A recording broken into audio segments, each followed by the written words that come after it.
तग़ज़िया को इंग्लिश में कहते हैं न्यूट्रिशन।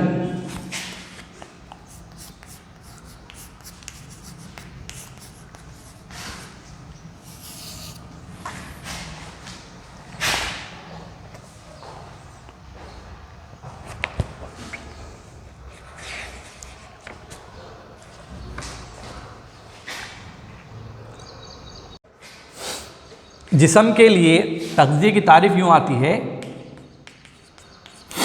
जिस्म के लिए ज़रूरी मख़वियात का हासिल करना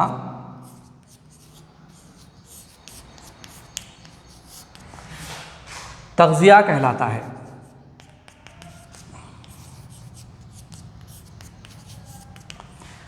जिस्म के लिए ज़रूरी मख़वियात का हासिल करना तग़ज़िया कहलाता है। तो हर जानदार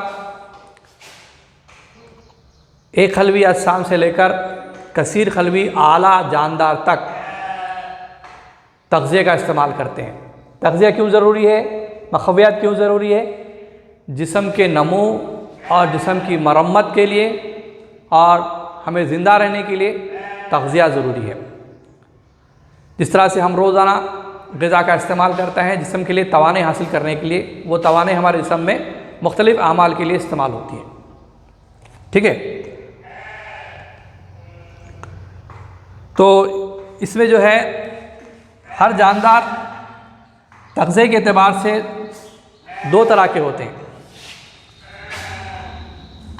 तमाम जानदार तग़ज़िया के एतबार से तग़ज़िया हासिल करने के एतबार से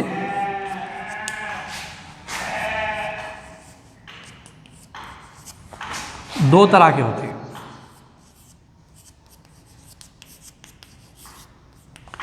एक है खुद तग़ज़ई,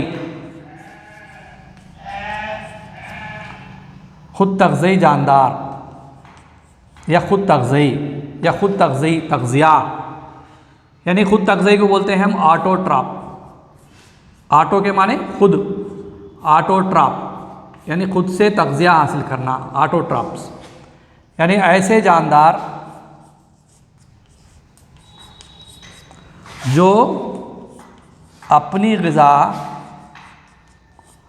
खुद तैयार करते हैं।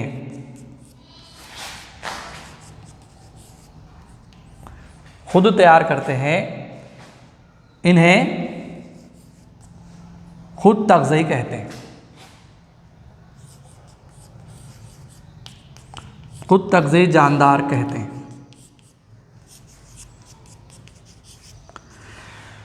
खुद तग़ज़ई जानदार वो होते हैं जो अपनी ग़िज़ा खुद तैयार करते हैं। कैसा तैयार करते हैं? इनको ग़िज़ा तैयार करने के लिए सूरज की रोशनी की ज़रूरत होती है और ये ग़िज़ा तैयार करते हैं, यानी ग्लूकोज़। ग़िज़ा क्या है? ग्लूकोज़। तो ग़िज़ा तैयार करने के लिए जो है वो ज़मीन से कुछ मख़वियात को हासिल करते हैं, यानी सादे सालिमात को हासिल करते हैं, जैसे कि ज़मीन से पानी को हासिल करते हैं और जो है फ़िज़ा से कार्बन डाइऑक्साइड को हासिल करते हैं और सूरज की रोशनी की मौजूदगी में वो क्लोरोफिल के अंदर, क्लोरोप्लास्ट के अंदर ये ग़िज़ा तैयार करते हैं। तो इसका मतलब ये हुआ कि ये कैसे जानदार होंगे? तमाम सब्ज़ पौधे। इसकी मिसाल है तमाम सब्ज़ पौधे। तमाम सब्ज़ पौधे क्या है? खुद तग़ज़िया की मिसाल है। क्यों सब्ज़ क्यों कहते हैं? सब्ज़ क्यों होते हैं पौधे? क्योंकि उनके पत्तों में एक क्लोरोफिल नामी मादा होता है जो क्या करता है?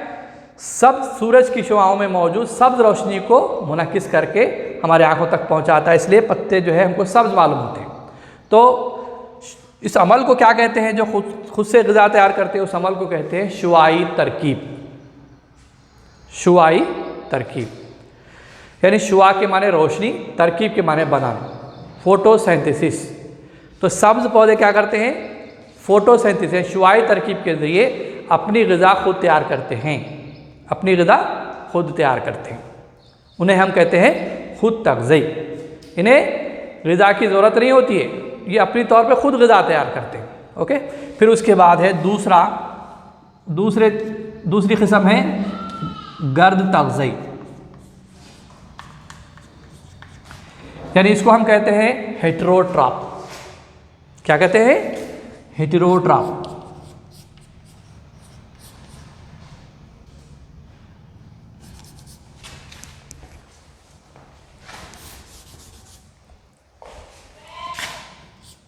क्योंकि इंग्लिश में भी टर्म्स याद रहना चाहिए, बाज़ वक़्त पेपर में क्या होता है, इंग्लिश में टर्मिनोलॉजी देता है। हेटेरोट्रॉप किसे कहेंगे, यानी खुद तग़ज़ी, गर्द तग़ज़ी किसे कहेंगे? ऐसे जानदार जो अपनी ग़िज़ा खुद से तैयार नहीं करते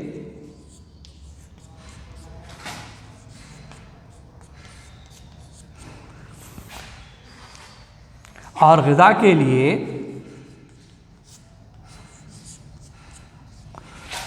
दूसरे जानदारों पर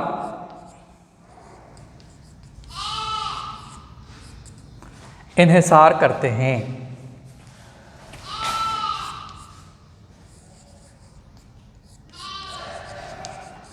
क्या कहलाते हैं ये? गर्द तग़ज़ी कहलाते हैं।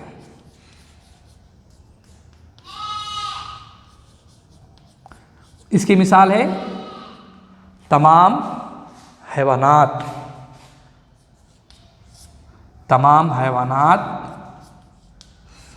फंजी, ये जो है गर्द तग़ज़ी कहलाते हैं।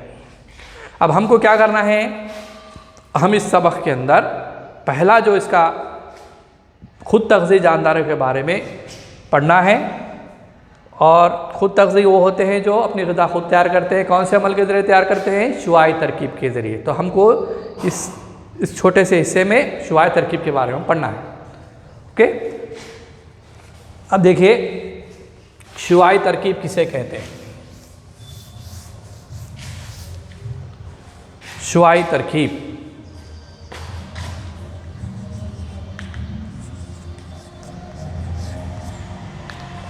शुआई तरकीब को कहते हैं फोटोसिंथेसिस।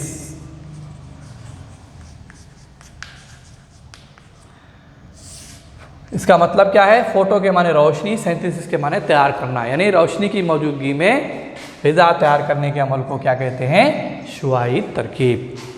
ओके, शुआई तरकीब क्या है? शुआई तरकीब वो अमल है, पेज नंबर जो है दूसरा निकालिए, शुआई तरकीब के बारे में है आपको,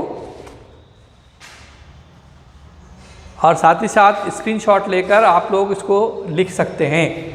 अपने फ़ोन में स्क्रीनशॉट लेकर आप इसको लिख सकते हैं। फोटोसिंथेसिस यानी देखिए पेज नंबर 2, जिसमें आपको ये डायग्राम दिखाया गया है, देख रहे हैं ना?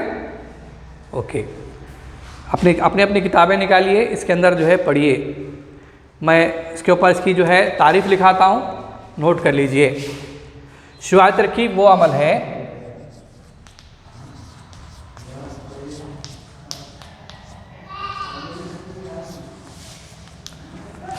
है जिसमें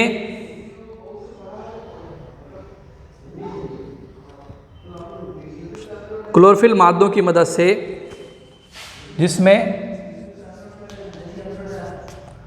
क्लोरोफिल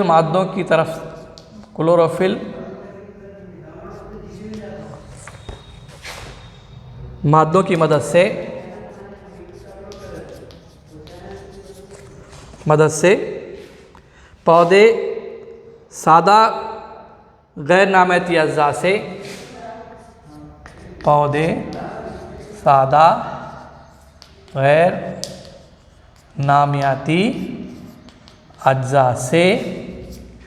गैर नामियाती अज्जा क्या है? जैसे कि आप जानते हैं, पौधे शुआई तरकीब के लिए ज़मीन से पानी को हासिल करते हैं और फ़िज़ा से कार्बन डाइऑक्साइड को हासिल करते हैं। तो ये पौधों की जड़ें जो होती है ज़मीन से पानी को हासिल करती हैं और फ़िज़ा से कार्बन डाइऑक्साइड हासिल करते हैं। किसके ज़रिए? पत्तों के ज़रिए। पत्तों में क्या होते हैं? बारीक बारीक मसामात होते हैं जिसको हम दहन कहते हैं या स्टोमेटा कहते हैं। ये स्टोमेटा के ज़रिए जो है कार्बन डाइऑक्साइड पत्तों में दाखिल होती है, वहाँ से क्लोरोफिल तक पहुँचती है। फिर उसके बाद जो है शुआई तरकीब का अमल शुरू होता है और शुआई तरकीब के अमल में और दूसरी गैस पैदा होती है जिसको हम कहते हैं ऑक्सीजन। वो ऑक्सीजन उसी दहन के ज़रिए बाहर खारिज कर दी जाती है। तो ये गैर नामियाती मादे क्या हैं? पानी है, कार्बन डाइऑक्साइड। इसको याद रख लें। गैर नामियाती मादे से, गैर नामियाती मादों से पौधे सूरज की रोशनी को, सूरज की रोशनी को बतौरे तवानाई का ज़रिया, बतौरे तवानाई का ज़रिया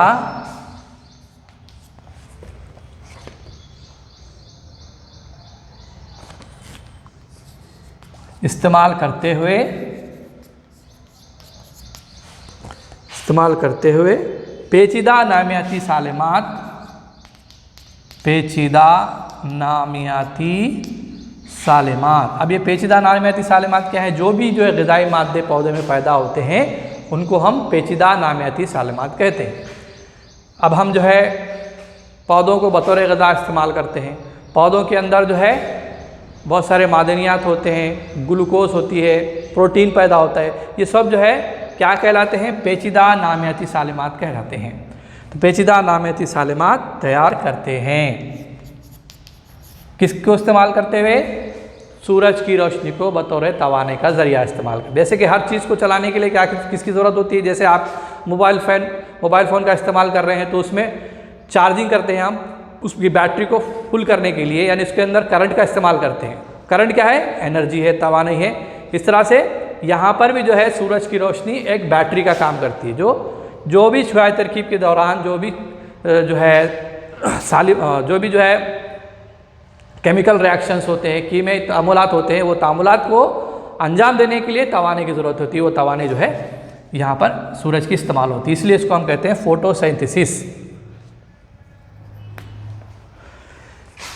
ओके। अब उसके बाद जो है शुआई तरकीब की मसावात। क्या है शुआई तरकीब की मसावात? शुआई तरकीब की मसावात देखिए, शुआई तरकीब की मसावात ये है 6CO2 plus 12H2O gives rise to रोशनी। कौन सी रोशनी? सूरज की रोशनी। किसमें? क्लोरोफिल में। क्लोरोफिल कहाँ होते हैं? पत्तों में होते हैं। C6H12O6 plus 6H2O plus 6O2। ऐसा भी लिख सकते हैं या इसको ऐसा भी लिख सकते हैं हम 6O2 प्लस 6H2O। यहाँ पे क्या हो रहा है? इसको जो भी कीमियाई मसावत होती है, जो लेफ्ट हैंड साइड होती है, अब मेरा लेफ्ट हैंड साइड ये है ना, उसको बोलते हैं मतामिलात, यानी वो अशिया जो तामुल में हिस्सा लेती हैं उसको बोलते हैं मतामिलात, रिएक्टेंट्स। और इसको बोलते हैं महासिलात, यानी प्रोडक्ट्स। तो शुआई तरकीब जो एक केमिकल रिएक्शन है, बहुत ही पेचीदा जो है इसके तामुलात होते हैं, बहुत ही पेचीदा होते हैं, मरहलावार होते हैं। तो इसमें 6 CO2 क्या है? Carbon dioxide. H2O क्या है? पानी। ये ज़ाब्ते हैं कार्बन डाइऑक्साइड पानी के। तो 6 कार्बन डाइऑक्साइड के सालिमात और 12 पानी के सालिमात आप मिलकर, यानी रोशनी की मौजूदगी में क्लोरोफिल में ग्लूकोज, इसको बोलते हैं ग्लूकोज। ये ग्लूकोज का फार्मूला है।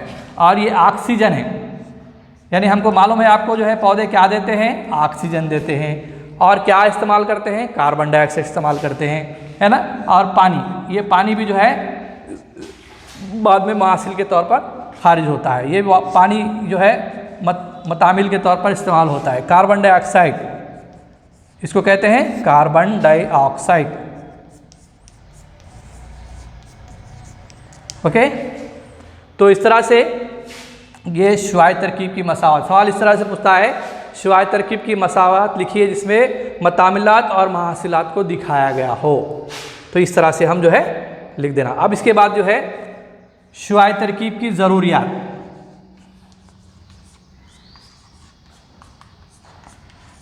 यानी शुआई तरकीब को अंजाम देने के लिए किन किन चीज़ों की ज़रूरत होती है। अगर उसमें से एक भी चीज़ कम हो जाए तो शुआई तरकीब का अमल वाक़ई नहीं होता। तो शुआई तरकीब की ज़रूरियात क्या है? शुआई तरकीब की ज़रूरियात है कार्बन डाइऑक्साइड,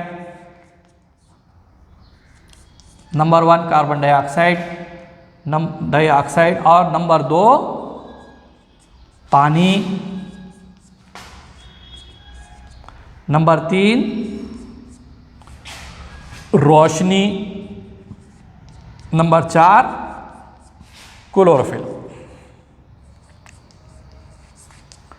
यह है शुआई तरकीब की ज़रूरियात। सवाल ये भी पूछ सकता है शुआई तरकीब की ज़रूरियात लिखिए, ठीक है। तो यह है शुआई तरकीब की ज़रूरियात। अब उसके बाद क्या है, शुआई तरकीब की अहमियत। इसको स्क्रीनशॉट लेकर आप लिख लीजिए अपनी नोटबुक्स में। अब शुआई तरकीब की ज़रूरत क्या है? शुआई तरकीब एक ऐसा बुनियादी अमल है जो तमाम जानदारों की बका के लिए ज़रूरी है, उन्हें ज़िंदा रहने के लिए ज़रूरी है। शुआई तरकीब के अमल के ज़रिए तमाम जानदार ग़िज़ा हासिल करते हैं। अगर शुआई तरकीब का अमल ना होता तो इस ज़मीन पर कोई जानदार ना होता। शुआई तरकीब का अमल ना होता तो इस ज़मीन पर कोई जानदार ज़िंदा ना होता। तो बुनियादी जो है ये अमल है जिसके बगैर ज़िंदगी नामुमकिन है। जैसे कि आप जानते हैं कि पौधे ही जो है, पौधों को क्या बोलते हैं? पैदा कुनिंदा कहते हैं। पैदा कुनिंदा क्या? पैदा कुनिंदा ग़िज़ा के पैदा करने वाले, यानी पौधे ही ग़िज़ा को पैदा करते हैं और उसको जो है दूसरे जानदार ग़िज़ा के तौर पर इस्तेमाल करते हैं। फिर वो जानदारों को कोई दूसरे जो है गोश्तखोर जानदार उसको इस्तेमाल करते हैं। तो इस तरह से ये ग़िज़ा का एक अहम ज़रिया पौधे होते हैं, जिसके बगैर अगर हम तमाम जानवरों को इस ज़मीन से पौधों को हटा दें तो कोई भी ज़िंदा नहीं रह सकता। तो ये शुआई तरकीब की अहमियत है सबसे पहले। दूसरा क्या है, शुआई तरकीब एक ऐसा बुनियादी अमल है ज़मीन पर वाक़ होने वाला जो ऑक्सीजन को खारिज करके तमाम जानदारों को ज़िंदा रहने के काबिल बनाता है। जैसे कि हम जानते हैं कि हम सांस लेते हैं, ज़िंदा रहने के लिए सांस लेते हैं। जब तक हमारी सांस चलती है हम ज़िंदा रहते हैं, सांस चलेगी तो हम मर जाते हैं, या तमाम जानदार मर जाते हैं। तो इस तरह से ऑक्सीजन फराहम करते हुए पौधे जो है हमको ज़िंदा रहने के काबिल बनाते हैं। इस तरह से पौधों से हमको लकड़ी हासिल होती है, लकड़ी से हम लकड़ी का इस्तेमाल करते हैं, हम जो है मुख्तलिफ़ चीज़ों के लिए इस्तेमाल करते हैं। तो इस तरह से अब ये कहा जाए तो ये कहा जा सकता है कि पौधे हमको रोटी, कपड़ा और मकान फराहम करते हैं। तो इस तरह से ये शुआई तरकीब की अहमियत है। इस शुआई तरकीब की अहमियत में ये लिखना चाहिए।